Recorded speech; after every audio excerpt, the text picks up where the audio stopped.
Hello my dear students, how are you all. I hope कि आप सभी बहुत अच्छे होंगे। तो बच्चों शुरू करते हैं क्लास 7th नैतिक शिक्षा का चैप्टर नंबर 9। हमारे चैप्टर का नाम है बच्चों जैसी करनी वैसी भरनी। तो चैप्टर स्टार्ट करते हैं बच्चों, सभी ध्यान से सुनेंगे। एक कहावत है, जैसा बोओगे वैसा काटोगे। एक समय की बात है, एक मधुमक्खी नदी के पानी में गिर गई और तेज लहरों के साथ बहने लगी। नदी के किनारे एक नीम का पेड़ था, उस पर एक चिड़िया रहती थी। उस चिड़िया ने बहती हुई मधुमक्खी को देखा। उसने तुरंत एक चौड़ी पत्ती तोड़ी और मधुमक्खी के पास गिरा दी। मधुमक्खी उस पत्ते पर चढ़ गई और चिड़िया उस पत्ती को अपनी चोंच से पकड़कर उड़ गई। मधुमक्खी ने मन ही मन उस चिड़िया को बहुत धन्यवाद दिया और अपने मन में सोचा, आज चिड़िया ने मेरे प्राण बचाए हैं, मैं भी कभी इसके काम आऊंगी। ये पिक्चर में देख रहे हैं बच्चों आप, ये मधुमक्खी है और ये चिड़िया है जो डाल पर बैठी मधुमक्खी को देख रही है। कुछ दिनों के बाद वह मधुमक्खी वन में उड़ रही थी।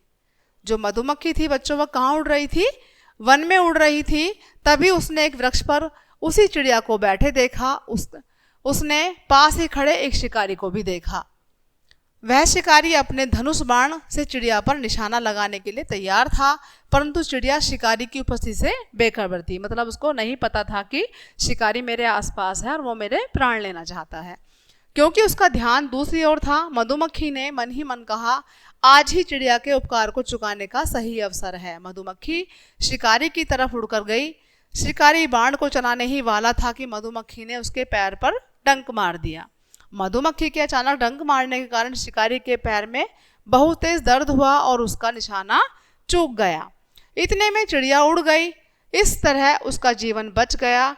चिड़िया का जीवन इसलिए बचा क्योंकि उसने भी एक दिन उदारता व दया का परिचय दिया था और मधुमक्खी के प्राण बचाए थे। बच्चों, इसी प्रकार तुमने देखा, व्यक्ति के द्वारा किया गया अच्छा काम बुरे वक्त में उसके काम आता है।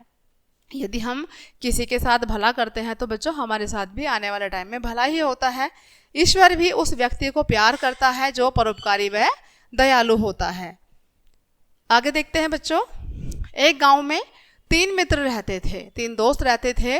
उनके नाम थे अजय, विजय व सुमित। क्या नाम थे बच्चों तीनों के? अजय, विजय व सुमित।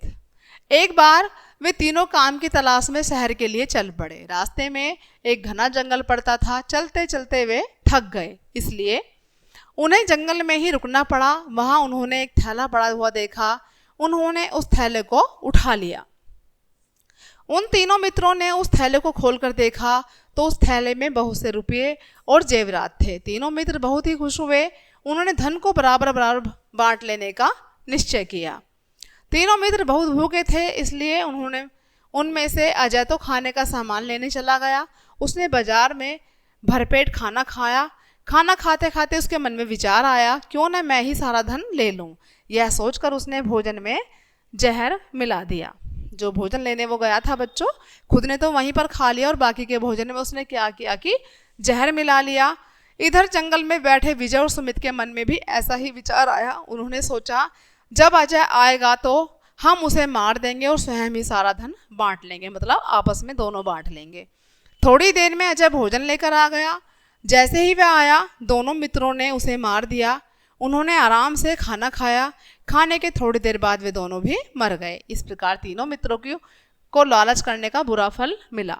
तो देखा बच्चों आपने, आप ये पिक्चर देख पा रहे हैं बच्चों, ये दोनों तो जहरीला खाना खाकर मर गए और इन दोनों ने मिलकर इसको मारा तो वो ऐसे मर गया। किस कारण? कि उनके मन में धन का लालच आ गया और लालच आने से तीनों की मृत्यु हो गई। तो इस कहानी से हमें क्या शिक्षा मिलती है बच्चों? कि हमें कोई भी कार्य करने से पहले भली भांति सोचना चाहिए कि वो कार्य हम करें या ना करें, उससे क्या अच्छा हो सकता है और क्या बुरा हो सकता है।